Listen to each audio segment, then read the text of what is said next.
Professor David Dodson right now at the Stanford School of Business. Professor, always good to see you, maybe not under these circumstances, but right now with these latest layoffs, as you know, at Google, we're looking at close to 60,000 tech sector workers who've been laid off or will likely be laid off. Now, that's still a small percentage of the overall technology workforce, but it's picking up steam. What do you make of it? Yeah, and I actually think the number is going to be closer to 70,000, Neil. My take on it is this. First of all, what's missing in some of these announcements is they always blame it on the general economy and worried about the recession. I got to tell you, Neil, I'm not buying what they're selling. Because if that were true, they would have been doing these layoffs last summer.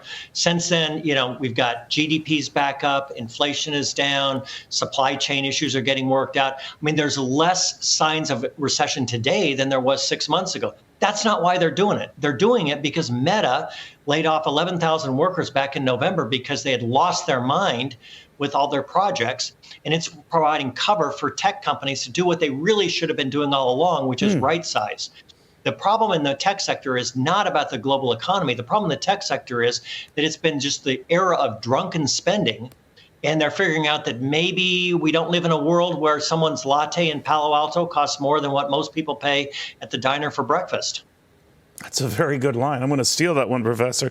It's funny. We're also talk about what's changed in the marketplace.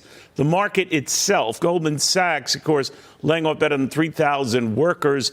Its stock has been under enormous pressure, with many people saying the era for deals that Goldman sort of dominated just isn't there. The appetite isn't there. Whether that's indicative of what's going on in the technology world, I have no idea. But that there is a delayed response to this, because even now with these layoffs, Professor, we're looking at 10.4 million or so jobs that are going unfilled. Is that about to peter out?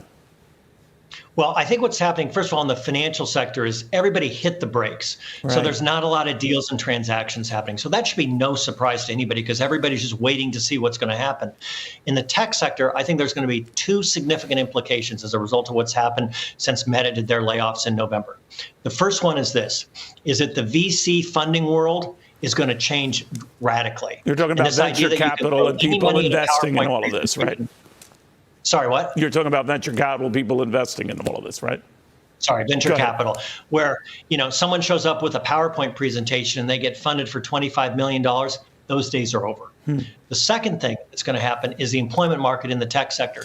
And Neil, what I know from firsthand experience is that most companies are struggling to try to get tech sector developers to come work for them.